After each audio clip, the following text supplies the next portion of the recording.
Thank you for joining us. I'm Roy Harriman, and we are Strategos. We're here on Facebook Live, and today, special opportunity here. We're talking with both President Vaughn Baker and Senior Vice President Mark Warren, and we've got a special announcement to make. If you know why we're talking today, you already know what that announcement is.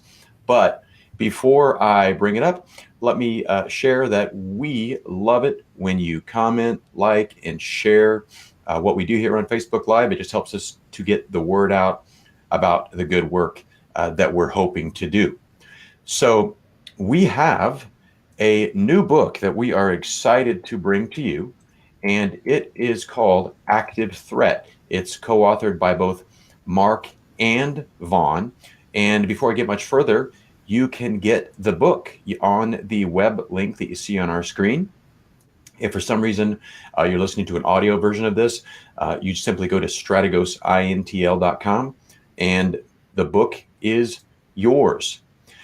We appreciate, again, your commenting and sharing. You can also get the book via Amazon Kindle if you're an ebook reader. Well, I'm going to go ahead right now and put some questions directly to Mark and to Vaughn. And I would like to hear from each of you. What was the vision behind this book? What did you hope to accomplish with it? Go ahead, Mark. Well, first and foremost, obviously, I say it all the time, we'd really like to work ourselves out of a job. And by writing the book, if there are people that are trying to figure out what they can and can't do, maybe they finally accepted the fact that it could happen. What are some of the first steps that we could take? So just kind of as a primer to things for them to think about, things for them to start looking at what they could do to make themselves safer was really the biggest goal in my mind. And just to expand on that, there's a lot of books out there and a lot of training videos, whether it's on YouTube or otherwise, that teach people about how to respond if, God forbid, this does occur. We wanted to talk about the other phases of the life cycle of this type of an event as well, whether we're talking about some things that we can educate people on the prevention side. And then if, God forbid, if it is a workplace and they have to terminate an employee, how to do what are the best practices for high-risk termination. So we really wanted to go a little deeper than just the response phase. We want to hit the other phases of the life cycle as well. And that's what I noticed, and even just looking through the table of contents, is that it really is an A to Z approach. It talks about, why do these events happen? Who commits these events? How do you identify the people, sleepers, for a lack of a better term, as well as then, okay, after the event, what happens now? Most of the media coverage doesn't talk about, okay, well, now what do we do now that there was a shooting at the factory or the hospital, or how long does it stay closed, or can it ever even open again? How do you have a plan? And of course, you don't wait till after the shooting to put together a plan. So there's a great deal of issues to think through in a concise little book. It's not another volume to add to your set of encyclopedias for those of us who are old enough to remember those.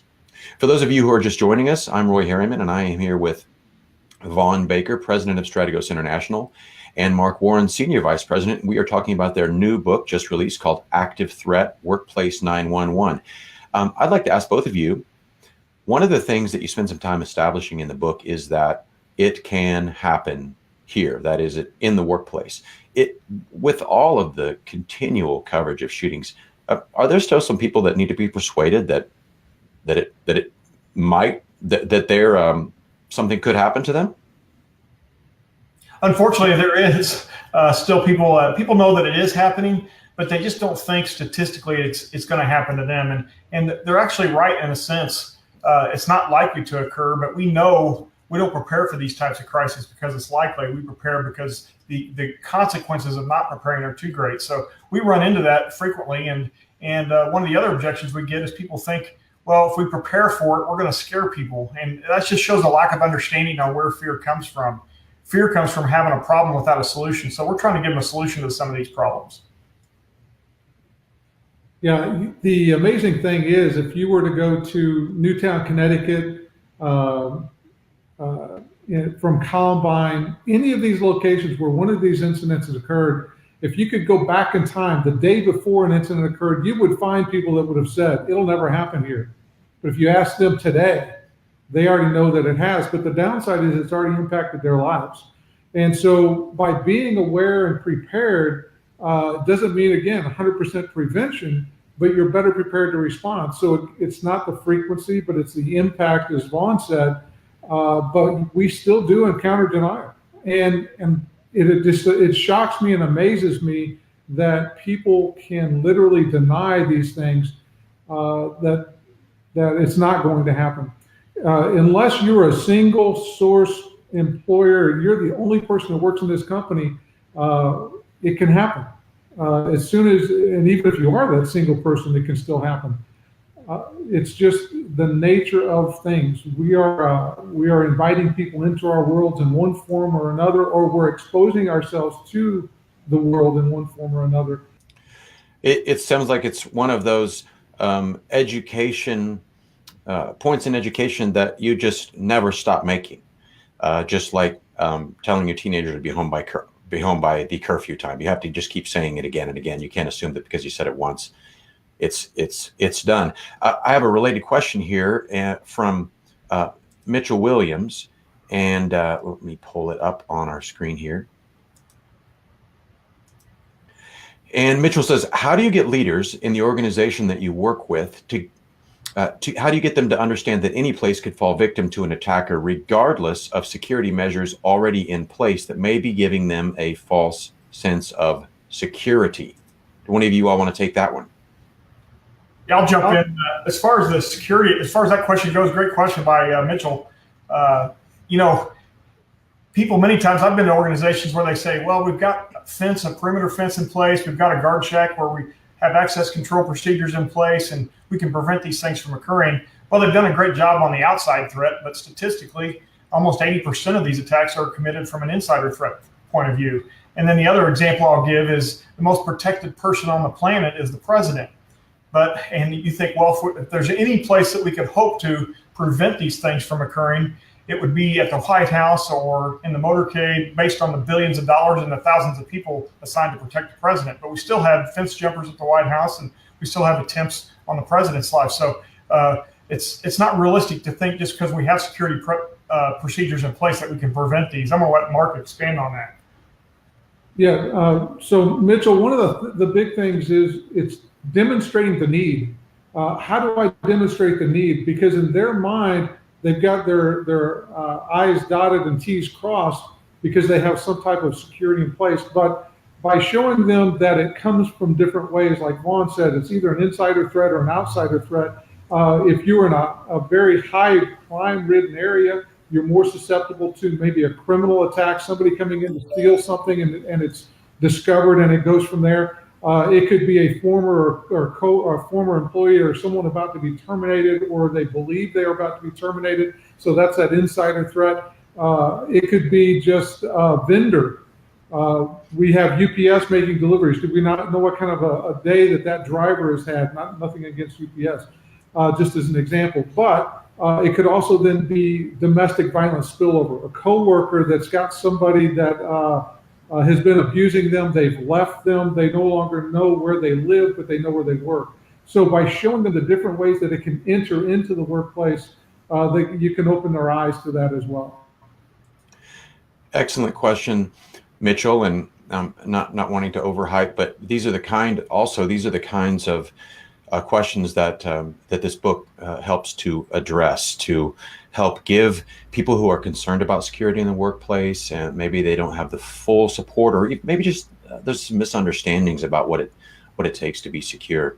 So let me come back to Vaughn and Mark and bring another question to you that you address in your book, Active Threat. So the vast majority of the media coverage that we get about shootings involve schools. Now, you do address some school-related topics in this book. It's fairly comprehensive, but the book is focused on the workplace.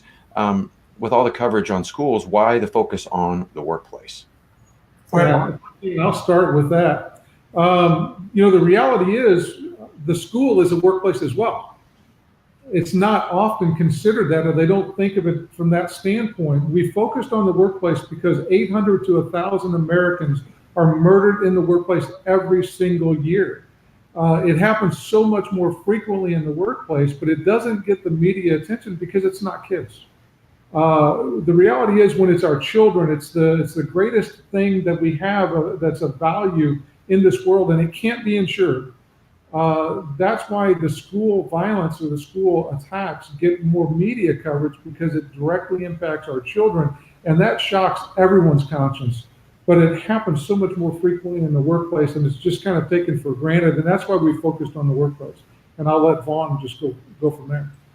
Yeah, I mean, statistically, workplace represents 42% of all active shooter or active threat events, and that's more than twice the number two vertical, if we're talking about schools or faith-based or government facilities, you name it. So it's happening much more frequently. We don't hear about it. We don't hear about, like Mark said, the 800 to 1,000 that are killed in homicides in the workplace, because unless it happens at a location that shocks the conscience, or there's a large body count, you're not going to hear about it. Otherwise, that's all you see on the news when we're talking about 70 a month or 15 a week that we're losing in the workplace as a result of homicide. So that's why we're just not hearing about it. But if you look at Bureau of Labor statistics year to year, that's how many we're losing in the workplace. And yeah, it is stunning. Every day, on average, someone dies in a workplace homicide, and you think about how many workplaces there are in the country versus how many schools. Of course, there's thousands of schools, but there's millions of workplaces, whether that's an auto body shop or some massive corporation. Homicides happen in both, so it's definitely something that is not thought through or given enough attention, it would seem. Yeah. We want to thank. We've had quite a number of people tune in and join us here live, and we know others more will see us later. And for those live viewers, however, sorry if you're watching later. We can't go back in time, but we want to give away a free copy of the new book. And the way we're going to do this is we would like to ask you to just comment right here, as you're doing now. Let us know, what is one compelling security issue that you would like to solve in your workplace, whether it's a school, a church, any sort of a business or nonprofit. Just let us know in the comments, what is a security problem that you're wanting to solve. Now, don't give us too many details, like the back door, the back lock, it jiggled. When you jiggle it a little bit, you can get in after 6. We don't want to know that much detail. Let everybody else know about that. But let us know, in general, what's a compelling, in a public statement that you could make, problem you're trying to solve. We're going to look at those, and they're all going to be legitimate, I'm sure, but we're going to draw a winner and get the book to you before we sign off today. So thank you for that. I want to go back to Vaughn and Mark, and then I have some other, we want to look at the many comments and questions that you've given us. So this book is 120 pages, covers a lot of ground. There are a lot of myths, from what I see. There are a lot of myths or misunderstandings that you address. Maybe what are one or two of the more compelling misunderstandings or myths that you think this book helps bring out to clarify, to help protect people? Go ahead, Mark. You know, I think that number one in my mind is that they think it comes from outside all the time. And as Vaughn said, 80-some% come from inside. So we're allowing them into the building. And I think that really creates that false sense of security. Well, we keep our doors locked so we're much safer.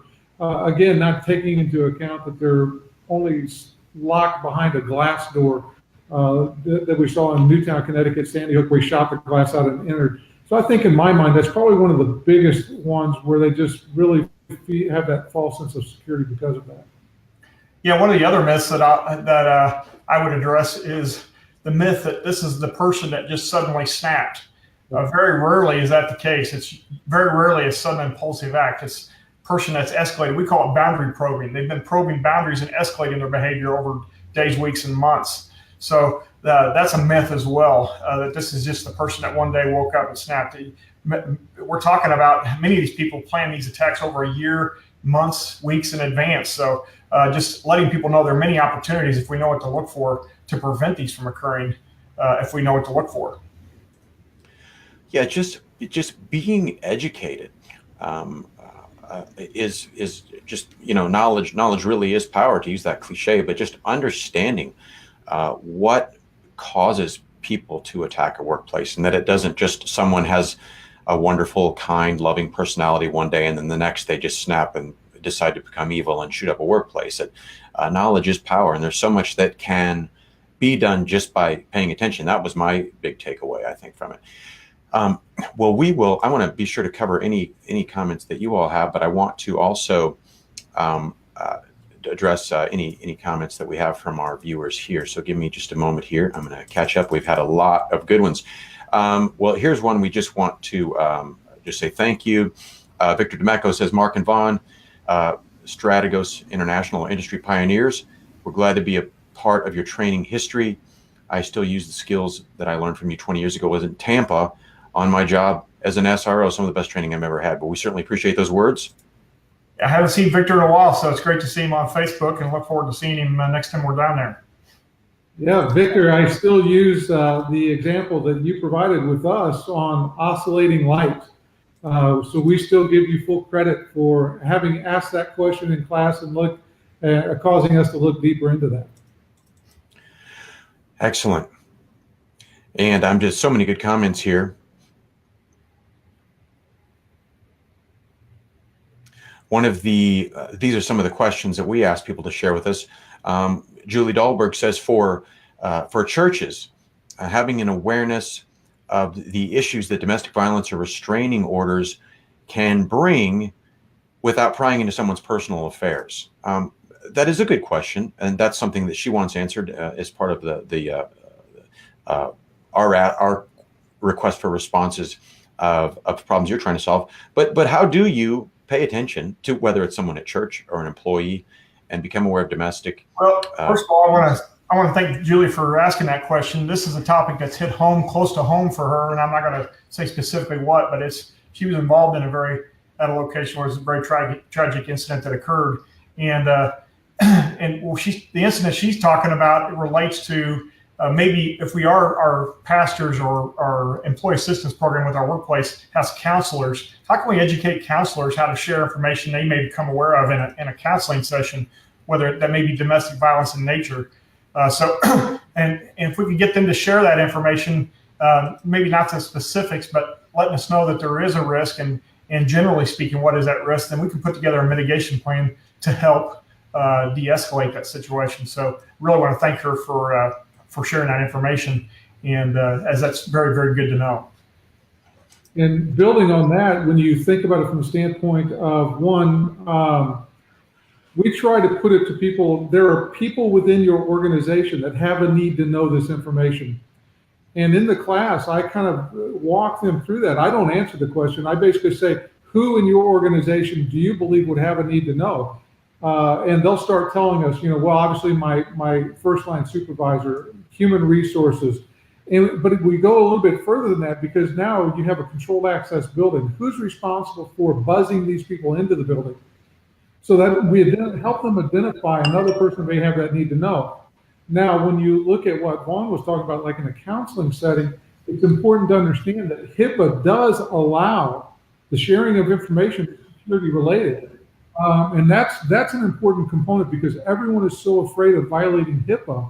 But there's actually a sheet put out by the federal government that identifies who can have that information shared as it relates to HIPAA without violating HIPAA.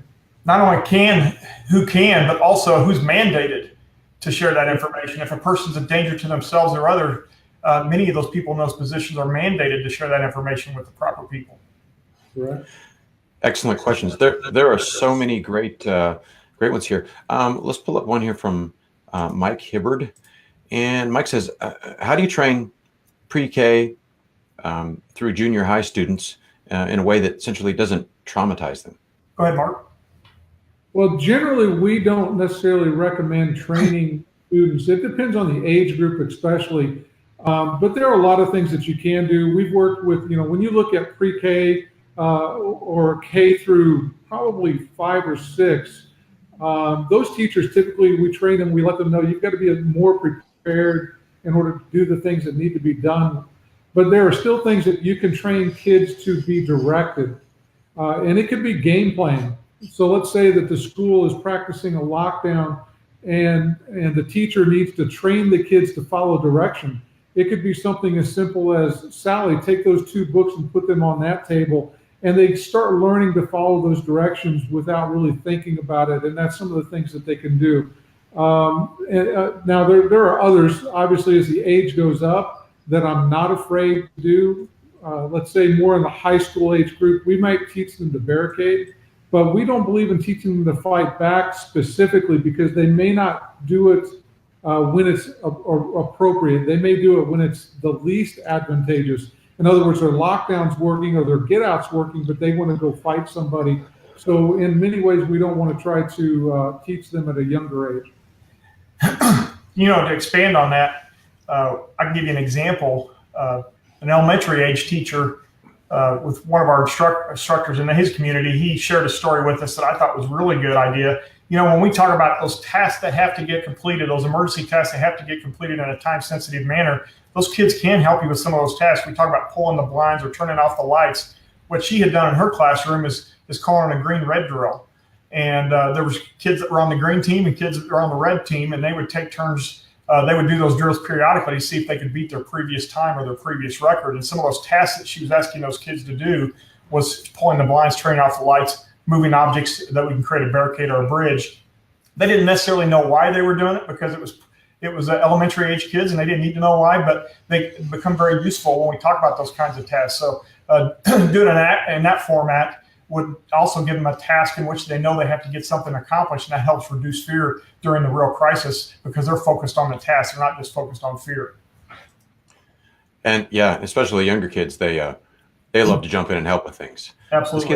As kids get older, they somehow grow out of that. I've found. But let's take one more. Excellent. So many great comments here. Chris Venardo, his organization, I assume he's a business. They're down the street from the bank, and he says, we need to know when there's been a robbery so that we can lock down or at least make employees aware as they're coming and going from the building. That's a very unique question. What's the solution to that? I'll tell you, the communication link, no matter whether it's internal communication or external communication, is always one of the Achilles tendon of all of these things happening. And we've seen that if you can get an organization just focusing on their communication, things improve. But the problem that he's bringing up is a police officer responding to a bank robbery is totally focused on responding to the bank robbery. He's not necessarily thinking about what schools are in the geographical region of where that's occurring. And then the dispatchers don't know many times. They don't know the city or the jurisdiction as well as the responding officers. So there are programs out there, whether it's Crisis Go, Everbridge, that are now becoming more of a community-based communication system that you can geofence around an area, reverse 911 that can be blocked out around an area to notify everyone within that geographical region that's been identified that they need to take some positive response action to these types of incidents. But again, that's so far advanced right now compared to where we're at in most communities. But that's why Vaughn and I always look at these things as a community incident. It's going to be the community that has to, that suffers from it, that has to respond to it and then recover from it. But now you start talking things that impact from outside. Who does it impact and how do we know? And I would say probably the reverse 911 system that has the geographical fencing capability is going to be probably one of the best ones. There's lots of different products out there. OnSolve has SendWord now. That was one of the issues why we lost a lot of lives in the forest fire in California at Paradise. Is they had a communication system, but it could only call so many people per hour. So make sure we pick the right solution. And in that particular case, that fire was consuming an acre per second.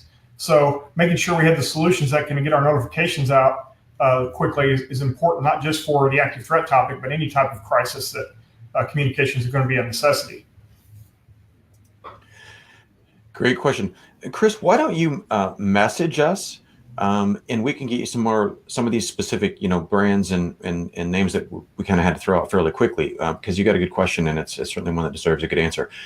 Well, we have had a number of great scenarios we ask you to share. Just to back up again, we're talking about the book by Vaughn and Mark, our new book called Active Threat, Workplace 911, and we want to give away a free copy. And so we asked you to share what is a security scenario that you want addressed. All of these are excellent. And I think after the fact, we will, Vaughn and Mark can look at the comments and offer any suggestions that they may have as well. So we don't want to just leave you hanging, but even though we're just giving away one copy of the book right now. But I have to pick someone, and another, we heard from Victor already today, but Victor has another great question. Victor is our winner, Victor DeMecco. But so Victor, if you will message us your current contact information, we will snail mail the book to you. We're excited to get it to you. You're obviously putting into practice things that you've already learned from Strategos. But let's look also at his question, which is a common one, and I know we have a good answer. How do you go to school boards in local areas and convince them and show the importance and reality of security training that organizations like Strategos and others bring? Go ahead, Mark. Well, we've been involved in several different ways of doing that. Encouraging the schools when we know we have a training coming up with that particular school district to get some of their school board representatives at the training. Let them go through the same training. But if you're not at that point, how do we do it? I often say, you can lead a horse to water, but you can't make him drink. But I can make you thirsty. So it's figuring out where their hot buttons are, how to approach them in a way that's not going to turn them off to what you're trying to show them or make them understand. So sometimes it's knowing the questions that they don't know the answers to, but they just don't know. So sometimes I like to turn things around. If I can start a conversation with somebody and lead them down that path by asking the appropriate questions that I know they need to know. That's kind of where Vaughn and I have had some success, because over a period of time, you started knowing what those hot button questions were. We started answering them before they ever asked them. How do I barricade a door that opens in versus opens out? Many times they've never even thought of, how does my door lock? Does it lock from the inside? Do I have the capability of locking it from the outside? Can I only lock it using a key? So I oftentimes call it fishing. If I can throw the bait out and try and get them to bite, we can do that. What do you do if you're in lockdown, intruder in the building, and the fire alarm goes off? Make them understand, the policy tells me certain things, but it doesn't answer all the questions. And that's where we've had pretty good success by doing that. Excellent. Yeah, we're dealing with real people that have real concerns on school boards. We wish we could just come in and just drop information, and information would make the day, but there's so much involved. But we encourage everybody, don't give up. So again, thank you. Excellent comments and questions today, and we hope to get to them all offline, the ones that we couldn't cover online today. And we are excited to make this resource available to you, Active Threat Workplace 911.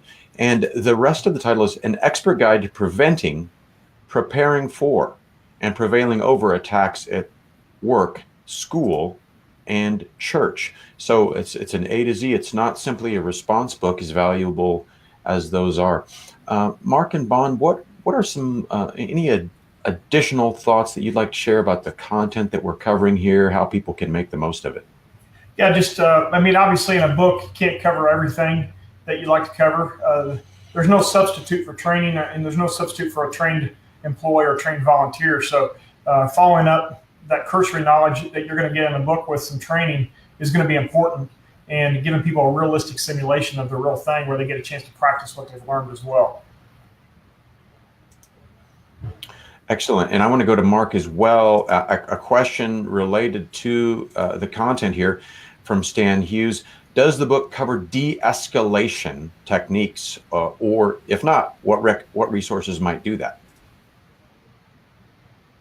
That's the de-escalation side is difficult. We really don't get into that a lot. We try to look at one, diffusing these situations wherever they get to that point. You win 1,000% of the fights you never get into. De-escalation is pretty much for us a hands-on training opportunity to really kind of treat that where it needs to be, because it's the individual. How do you really de-escalate if it's not the right person that's going to be there at the time that it happens? De-escalation techniques, as far as resources, outside of some of the books that are out there, from body language, understanding body language, that's going to tell you where you are, where that person is in their state of mind. So that you can start reading into that behavior to understand, who am I dealing with? Is this person just upset? Are they angry? Are they about to go into a fit of rage? And then different techniques that are used to do that. So I would start probably with, if you're having to kind of self-study to try and learn, is just through the body language side of things. That's where most police officers unfortunately learn it. It's OJT. I don't remember academy classes that really taught de-escalation techniques, to be quite honest. To the point, though, that's why police even have verbal judo. We have to tell people exactly why we're stopping them and everything else, because what we started seeing was most police officers would walk up to a car, here's why I stopped you, and it became a big secret. The person would say, why did you stop me? No, let me have your driver's license and insurance card. Why did you? And it would get into an argument. So even with police, we had to come up with a way of training them how to just talk to people, which it's just kind of crazy. Yeah, as far as our course, we have a course called the SAFE Approach. That's a conflict management de-escalation course. We're going to talk about principles of alignment, principles that we call mirroring, and it's too much to get into here, and it's better demonstrated than it is talked about anyway. But yeah, those sorts of things are definitely topics that we need to consider when we're talking about opportunities to prevent one of these incidents from occurring. Excellent question, and I can say, Stan, just in the number of trainings that I've sat in on and been a part of, the de-escalation is a regular topic that Strategos educational materials cover, and in my review of the book, there's a considerable amount of information in this book on by understanding body language, nonverbal behavior. As Vaughn said, it's not the same as the personal hands-on training, but it certainly is an excellent start. I know Vaughn answered the question. Anything else potential readers or listeners to know? Mark, anything that you would want to share regarding the contents of this book or how it might be helpful to people? Well, the big thing that Vaughn said, and that's, it doesn't replace training. There's nothing that's going to replace training, but as a primer, if nothing else, if you look at it as a primer to make you understand maybe what I don't know or what I have an idea of, but where do I go from here? Hopefully it points you in those right directions to really understand the significance and the overall, yes, it can be an elephant, but we can eat that one bite at a time and start making something more manageable. But I really want to reemphasize what training does. Training provides the individual with the knowledge base that they need, and it's the best security system you could ever invest in, and that is trained personnel. Excellent thoughts. Well, the book is called Active Threat Workplace 911. The first one that Mark and Vaughn have worked on together, and it's an A to Z of how to prevent, plan for, prevail, and recover in the event that you would, God willing, hopefully not, but go through some sort of workplace violence incident. And you can get it on our website, strategosintl.com, or look at the link on your screen. And if you have any other questions about Strategos International security, please get in touch with us. You can leave comments here in the show notes here today on Facebook. And I see Victor, if you just want to message Strategos International, If you don't want it to be something public, I know Victor was the winner of our book today. He's going to just send us his snail mail address. So if you don't want it to be public, you can welcome to message us or email us. We're easy to reach. So thank you, everybody who joined us today. And if you have dropped questions for us, we will do our best to get back with you with at least a quick answer to get you started. Any last words, Vaughn or Mark, as we wrap up today's show? Again, we thank everyone, and we appreciate it if you benefited from this, that you'll share, comment, and like, so others can get the good word. I don't have anything else, Roy. Just want to thank everybody for taking their time to tune in, and I hope they find the information in the book useful. Absolutely. And I hope all of that they learn is a waste of time. That's right.